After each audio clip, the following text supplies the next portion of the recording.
കോഴിക്കോട് കുതിരവട്ടം മാനസികാരോഗ്യ കേന്ദ്രത്തിൽ നിന്ന് ചാടിപ്പോയ പെരിന്തൽമണ്ണ ദൃശ്യ കൊലക്കേസ് പ്രതി വിനീഷ് ഇപ്പോഴും കാണാമറയത്ത്. പ്രതി ചാടിപ്പോയി 2 ആഴ്ച കഴിഞ്ഞിട്ടും പിടികൂടാനാകാതെ ഇരുട്ടിൽ തപ്പുകയാണ് പോലീസ്.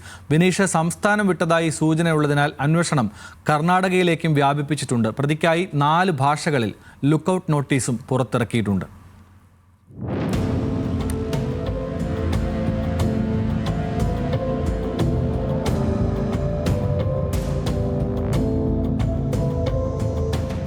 വിചാരണ തടവുകാരനായി കഴിയുന്നതിനിടെയാണ് പെരിന്തൽമണ്ണ ദൃശ്യ കൊലക്കേസ് പ്രതിയായ വിനീഷ് കോഴിക്കോട് കുതിരവട്ടം മാനസികാരോഗ്യ കേന്ദ്രത്തിൽ നിന്നും രക്ഷപ്പെട്ടത്. ഡിസംബർ 29 രാത്രി മാനസികാരോഗ്യ കേന്ദ്രത്തിലെ 3-ാം വാർഡിൽ ശുചിമുറിയുടെ ചുമർ തുറന്ന ശേഷം ചുറ്റുമതിൽ ചാടിയാണ് പ്രതി കടന്നത്. 2 ആഴ്ചയ്ക്കിപ്പുറവും പ്രതിയെ പിടികൂടാൻ പോലീസിനായിട്ടില്ല.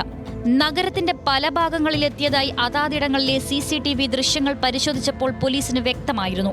എന്നാൽ റെയിൽവേ സ്റ്റേഷൻ ഭാഗങ്ങളിലോ ബസ് സ്റ്റാൻഡ് പരിസരത്തോ പ്രതി എത്തിയിട്ടില്ല. അതിനാൽ ഇതര സംസ്ഥാനത്തെ ഏതെങ്കിലും ചരക്ക് ലോറിയിലോ മറ്റ് വാഹനങ്ങളിലോ രക്ഷപ്പെട്ടിട്ടുണ്ടാകാമെന്നാണ് പോലീസ് നിഗമനം. സ്വന്തം നാടായ പെരിന്തൽമണ്ണയിലോ മറ്റ് ബന്ധുക്കളുടെ വീട്ടിലോ ഇയാൾ എത്തിയിട്ടില്ല. ചാടിപ്പോയിട്ട് 15 ദിവസം പിന്നിട്ടതിനാൽ ദീർഘദൂരം സഞ്ചരിച്ചിട്ടുണ്ടാകാമെന്നും പോലീസ് പറയുന്നു. നിലവിൽ വിനീഷ് സംസ്ഥാനം വിട്ടതായാണ് സൂചന.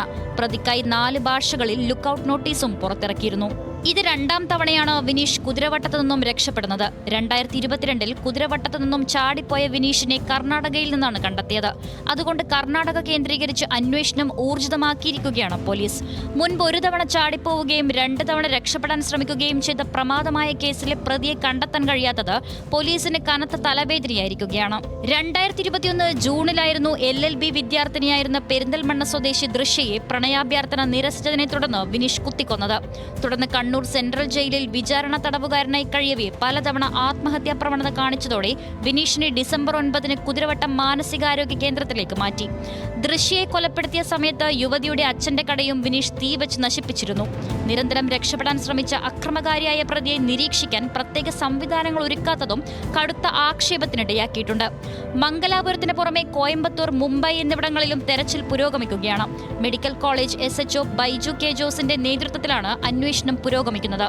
ന്യൂസ് മലയാളം, കോഴിക്കോട്.